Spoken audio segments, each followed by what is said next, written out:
Hello and good morning everyone or all the viewers who are watching my channel. How are you today?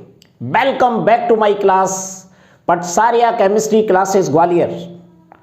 Today we are going to discuss on lecture number 6 of P block element or group 15 or nitrogen family. In this lecture we will discuss about structure and bond angle of hydrides of nitrogen family. This lecture is very important for those students who are preparing for G, mains or advanced and NEET with 12th CBSE board exam. So let's start without delay. But kindly request, before watching this video, please like, share and subscribe my channel. तो चलिए start करते हैं आज की इस series को. इस series में आपको मैं सिखाने वाला हूं नाइट्रोजन फैमिली में जितने भी मेंबर हैं, नाम सुन लीजिए. Nitrogen, phosphorus, arsenic, antimony, bismuth, इन सभी के हाइड्राइड्स और इन हाइड्राइड का स्ट्रक्चर कैसा होगा, बॉन्ड एंगल क्या क्या होंगे, सभी हाइड्राइड्स के बॉन्ड एंगल सेम होंगे या डिफरेंट होंगे, अगर डिफरेंट होंगे तो क्यों होंगे, सारा एक्सप्लेनेशन बहुत ही कम समय में आप सीखने वाले हैं और ये क्वेश्चन बहुत ही ज्यादा इंपॉर्टेंट है कंपटीशन के लिए. तो चलिए सबसे पहले एक एक स्टेप बताता हूं. सबसे पहले आपको बताता हूं, ये रहा हमारा ग्रुप 15. इसमें कौन कौन से एलिमेंट आते हैं, नाम पहले याद कर लीजिए. सबसे पहले nitrogen, number 2 phosphorus, number 3 arsenic, number 4 antimony and last is bismuth. ये 5 नेम आपको तैयार करना. ये हमारे ग्रुप 15 यानी नाइट्रोजन फैमिली के 5 मेंबर्स. अब ये जो एलिमेंट आप देख रहे हैं, इनको हाइड्रोजन के साथ अगर रिएक्ट कराएं तो ये हाइड्राइड बनाते हैं. और हाइड्राइड इनके क्या होंगे यहां पर आप देखेंगे. नाइट्रोजन का हाइड्राइड कहलाता है NH3 यानी अमोनिया. फॉस्फोरस का hydride is called PH3 phosphine. Arsenic का हाइड्राइड होगा AsH3. स्टीविन का हाइड्राइड SbH3 एंड Bi का हाइड्राइड BiH3. नाम सुन लीजिए इनका, अमोनिया, फॉस्फीन, आर्सीन, स्टीबिन एंड बिस्मथीन. इनके बॉन्ड एंगल बताने से पहले कुछ इंपॉर्टेंट चीज बताऊंगा, पहले आपको उसे समझना होगा, तब आपको बॉन्ड एंगल की बात करूंगा. क्योंकि इसका मैं एक छोटा सा स्ट्रक्चर बता रहा हूं और उसके बाद में उस स्ट्रक्चर के द्वारा आपको बॉन्ड एंगल की बात करेंगे. यही मेन चीज है आज की कि बॉन्ड एंगल कैसे निकाले जाएंगे. तो देखिए, बॉन्ड एंगल निकालने के लिए हमें इन हाइड्राइड का स्ट्रक्चर मालूम होना चाहिए और इस स्ट्रक्चर के अंदर क्या क्या पता होना चाहिए. देखिए, ये रहे हमारे हाइड्राइड. दोबारा से लिख रहा हूं यहां पर NH3, PH3, AsH3, SbH3 and BiH3. ये हमारे हाइड्राइड मैंने यहां पर लिखे हुए हैं. इन हाइड्राइड में हमें हाइब्रिडाइजेशन निकालना होगा. हाइब्रिडाइजेशन के आधार पर बॉन्ड एंगल बताना ज्यादा बेटर होगा. तो देखिए हाइब्रिडाइजेशन में हाइब्रिडाइजेशन कैसे निकालेंगे इसको समझ लो। मैं यहां पर एक स्ट्रक्चर बना रहा हूं, इस स्ट्रक्चर को देखिए ध्यान से।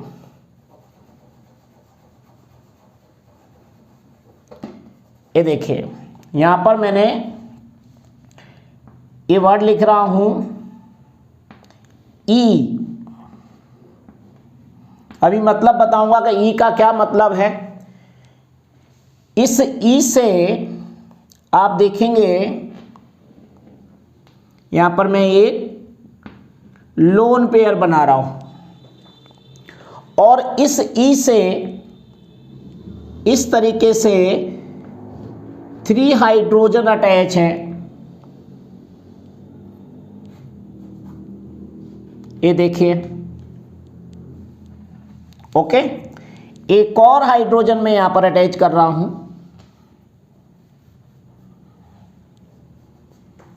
ये होगा एक और H।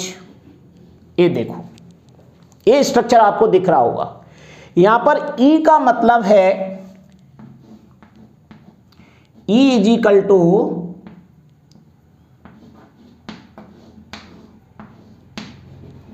All the element of N family. इस बात को समझ लो, यहां पर nitrogen, phosphorus, arsenic, antimony, bismuth, ये ई का मतलब है। यहां पर कुछ भी रख सकते हो, nitrogen, phosphorus, arsenic, antimony and bismuth. तो सबका स्ट्रक्चर यही सेम होगा, राइट। सबका ये वाला स्ट्रक्चर आपको दिखाई देगा। ये मैं फालतू की लाइन को हटा रहा हूं, इससे आपको समझने में दिक्कत बिल्कुल भी ना आए। ये देखिए ये आपको स्ट्रक्चर अब क्लियर दिखाई दे रहा होगा। इस टाइप का स्ट्रक्चर होता है। NH3 बनाओ या BH3, इनमें से किसी भी हाइड्राइड को आपको बनाना है, बस E की जगह आपको ए रख देना है। All the element of N family, right. तो ये स्ट्रक्चर में क्या होगा, ये देखिए एक सिग्मा बॉन्ड है, ये 2 सिग्मा बॉन्ड, 3 सिग्मा बॉन्ड और एक लोन पेयर है। 3 sigma bond plus 1 lone pair, यानी टोटल हाइब्रिड ऑर्बिटल होंगे वो होंगे 4। और 4 हाइब्रिड ऑर्बिटल होते हैं तो हाइब्रिडाइजेशन माना जाएगा इन सभी का sp3। क्या होगा, sp3। sp3 हाइब्रिडाइजेशन इसमें पाया जाता है। कैसे, 3 sigma bond plus 1 lone pair, यानी टोटल हाइब्रिड ऑर्बिटल कितने हैं 4, तो 4 काउंट हो जाएंगे 3 और प्लस 1 4 पर sp3 हाइब्रिडाइजेशन होता है। केमिकल बॉन्डिंग में हाइब्रिडाइजेशन निकालना आपको बहुत डिटेल सिखाया है। आप केमिकल बॉन्डिंग वाली प्लेलिस्ट में जाइए और हाइब्रिडाइजेशन निकालना सीख लीजिएगा, नहीं सीखा है तो, वरना आपको समझ में आ गया होगा। तो यहां पर कैसा हाइब्रिडाइजेशन हुआ, sp3। और जब sp3 हाइब्रिडाइजेशन, इन सब में sp3 हाइब्रिडाइजेशन है, और जब sp3 हाइब्रिडाइजेशन होता है तो ज्योमेट्री होती है टेट्राहेड्रल। तो इन सब की ज्योमेट्री कैसी होगी, टेट्राहेड्रल। सबकी ज्योमेट्री कैसी है, टेट्राहेड्रल है, लेकिन शेप सबका जो देखेंगे वो अलग होगा। क्यों, क्योंकि लोन पेयर इसमें अवेलेबल है, इसकी वजह से शेप डिस्टर्ब हो जाता है और शेप को बोला जाता है पिरामिडल।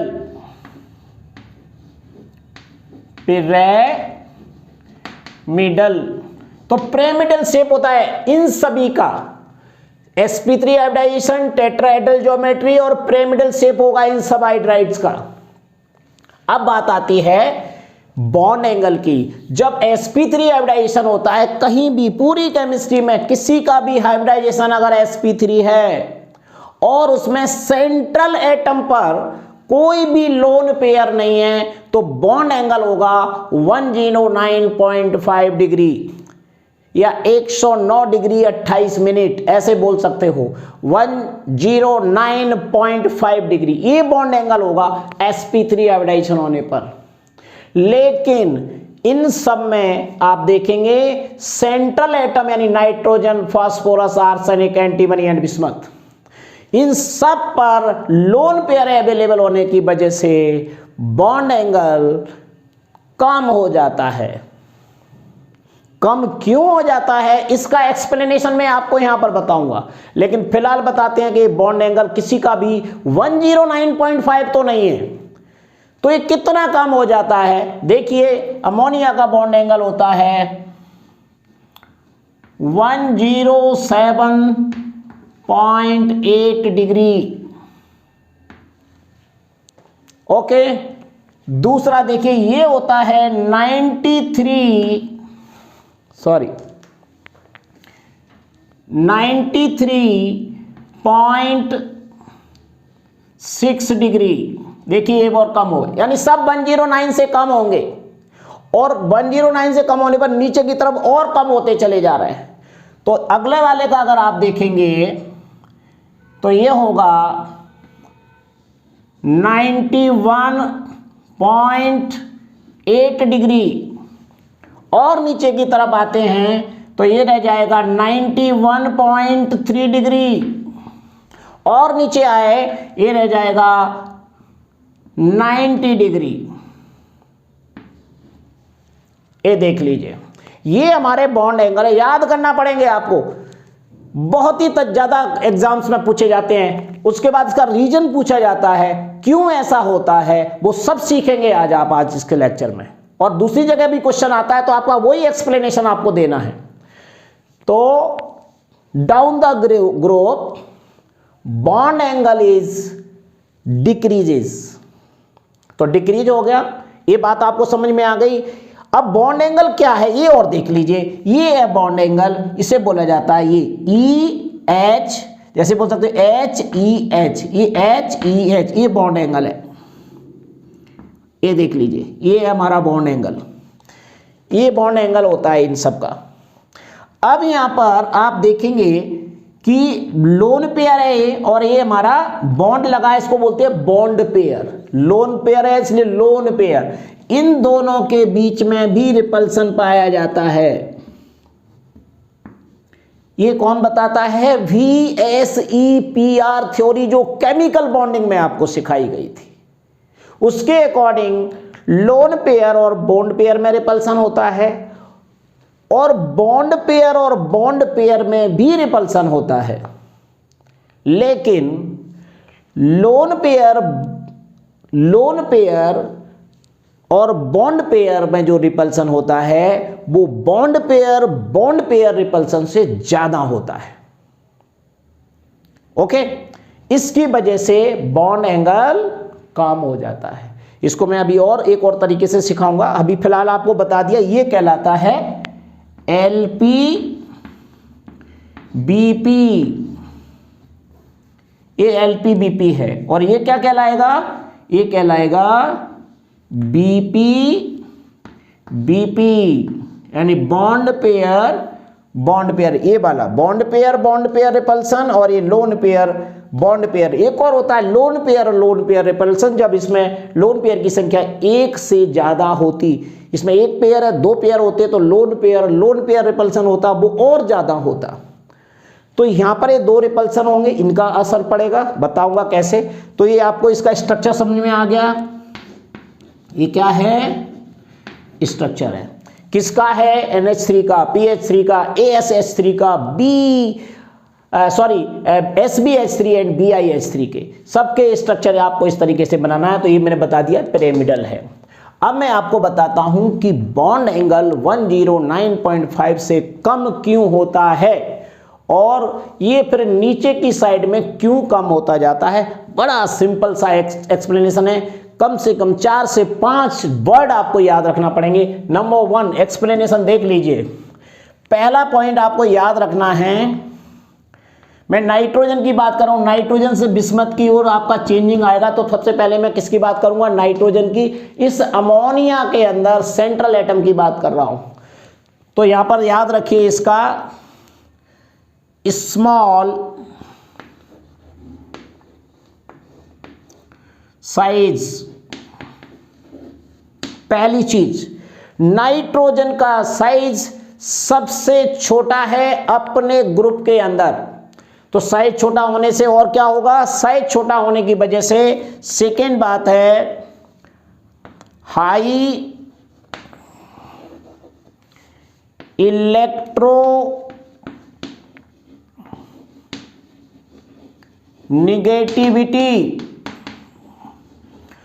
स्मॉल साइज होने की वजह से नाइट्रोजन की इलेक्ट्रोनिगेटिविटी बहुत हाई होती है, क्योंकि अट्रैक्शन पावर ज्यादा होगा आउटर मोस्ट इलेक्ट्रॉन और न्यूक्लियस के बीच में। तो हाई इलेक्ट्रोनिगेटिविटी होने की वजह से, स्मॉल साइज होने की वजह से,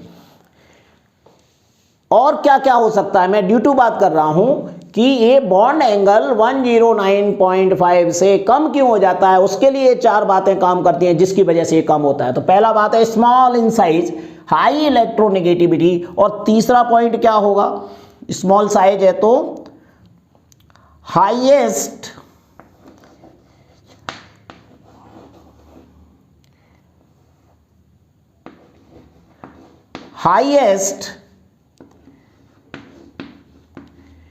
इलेक्ट्रॉन डेंसिटी, इलेक्ट्रॉन डेंसिटी इसकी हाई होती है। जब साइज स्मॉल साइज है, हाई इलेक्ट्रोनिगेटिविटी है, तो इलेक्ट्रॉन को ज्यादा अट्रैक्ट करेगा, तो इलेक्ट्रॉन डेंसिटी भी यहां पर ज्यादा होगी। ये इलेक्ट्रॉन डेंसिटी यानी ये इलेक्ट्रॉन जो दिखाए गए, ये इलेक्ट्रॉन डेंसिटी यहां पर ज्यादा होगी। और क्या हो सकता है, और अगली चीज एक और याद रखिए,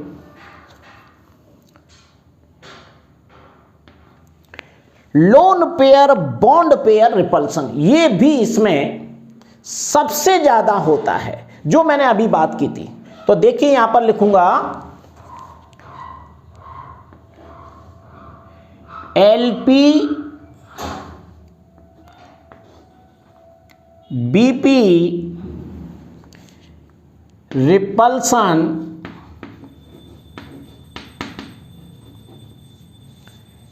is greater than BP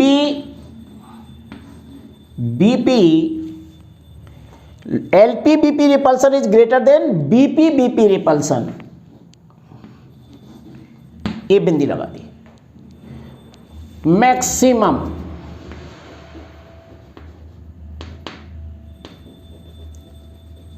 जरूरत नहीं थी फिर भी लिख दिया। LP BP repulsion is greater than BP BP repulsion कैसा होता है, मैक्सिमम होता है। किसके अंदर, नाइट्रोजन के अंदर। मैं अब ये नाइट्रोजन की बात कर रहा हूं। जब ये ज्यादा होगा तो कॉन्ट्रैक्शन बढ़ेगा, जब कॉन्ट्रैक्शन होगा तो बॉन्ड एंगल स्मॉल हो जाएगा। तो और एक और बात याद रखिए, number 5, contraction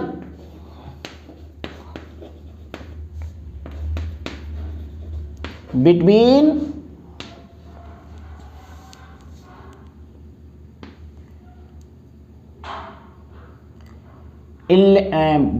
bond LP BP, बस इतना। तो कॉन्ट्रैक्शन बढ़ जाएगा। तो ये 5 पॉइंट्स आपको याद रखना पड़ेंगे, इसके बिना काम नहीं चलेगा। स्मॉल साइज है नाइट्रोजन का, हाई इलेक्ट्रोनिगेटिविटी है, हाईएस्ट इलेक्ट्रॉन डेंसिटी होती है, एलपी बीपी रिपल्सन मैक्सिमम होता है बीपी बीपी रिपल्सन से, और यहां पर कॉन्ट्रैक्शन भी एलपी बीपी में फिर ज्यादा होगा। जब ये सब होगा तो देखिए ये क्या होने वाला है। ऐसा होने से ये एलपी बीपी रिपल्सन देख रहे हैं, ये बीपी बीपी रिपल्सन देख रहे हैं, तो एच ई एच के बीच बॉन्ड एंगल कम हो जाता है।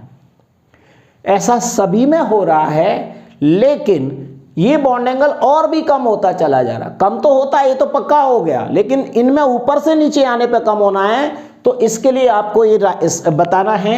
देखिए स्मॉल साइज है, लेकिन अगर नाइट्रोजन से बिस्मथ की तरफ जाते हो तो इंक्रीजेस, साइज क्या हो जाएगा, इंक्रीज हो जाएगा। तो यहां पर बॉन्ड एंगल कम होगा। हाई इलेक्ट्रोनेगेटिविटी ये क्या होगी, डिक्रीजेस। अब जैसे जैसे साइज बढ़ता जाएगा तो इलेक्ट्रोनेगेटिविटी कम होती जाती है, तो इसको क्या लिखेंगे, decreases, DEC, right. Highest electron density, ये भी क्या होगी, डिक्रीजेज, साइज बढ़ने से ये भी कम होती है। और lone pair bond pair repulsion क्या लिख रहा हूं मैं, मैक्सिमम, तो यहां पर ये भी क्या हो जाएगा, यहां पर ऊपर से नीचे आने पर रिपल्सन यहां मैक्सिमम है, ये कम हो जाएगा, ये भी डिक्रीजेज। जब ये डिक्रीज होगा तो बॉन्ड एंगल भी डिक्रीज होते चले जाते हैं। यानी LP BP repulsion, BP repulsion से ज्यादा होता है, मैक्सिमम होता है नाइट्रोजन में, लेकिन ऊपर से नीचे आने पर एक कम होता जाता है। जब ये कम होता जाएगा तो बॉन्ड एंगल भी डिक्रीज होते जाएंगे, ये इसका रीजन है। अब आपको समझ में आ गई होगी, कॉन्ट्रैक्शन सबके अंदर है, बिना कॉन्ट्रैक्शन के कैसे बॉन्ड एंगल कम होगा। तो ये 4-5 रीजन आप इसको याद रख सकते हैं नाइट्रोजन टू बिस्मथ। मैंने बता दिया increases, decreases, decreases and decreases. ये कॉन्ट्रैक्शन तो इसको डिक्रीज इंक्रीज नहीं, कॉन्ट्रैक्शन भी डिक्रीज हो जाएगा तो बॉन्ड एंगल यहाँ पर इंक्रीज होगा, सॉरी डिक्रीज होगा। ओके, क्लियर हो गई चीज। तो ये हैं हमारे हाइड्राइड्स ऑफ नाइट्रोजन फैमिली, और इसमें बॉन्ड एंगल हाइब्रिडाइजेशन के अकॉर्डिंग ना होकर के उससे थोड़े कम होते हैं। एक्सप्लेनेशन आपको ये याद रखना पड़ेगा। बॉन्ड एंगल भी याद रख लीजिए, अगर नहीं रख सकते हो तो ये तो रख ही सकते हो कि ये बॉन्ड एंगल नीचे की साइड में क्या हो रहा है, डिक्रीज हो रहा है। दिख ही रहे हैं तो आपको कोई दिक्कत नहीं। ये हमारा स्ट्रक्चर है, किसके बीच बॉन्ड एंगल होता है ये समझ में आ गया, और आपको हाइब्रिडाइजेशन में ज्योमेट्री और शेप समझ में आ गया। शेप भी सेम है, ज्योमेट्री भी सेम है, हाइब्रिडाइजेशन भी सेम है, लेकिन बॉन्ड एंगल सेम नहीं है। तो चलिए, आज का ये वीडियो आपको कैसा लगा मुझे कमेंट बॉक्स में जरूर बताइए। Thank you very much. Next video will be continue.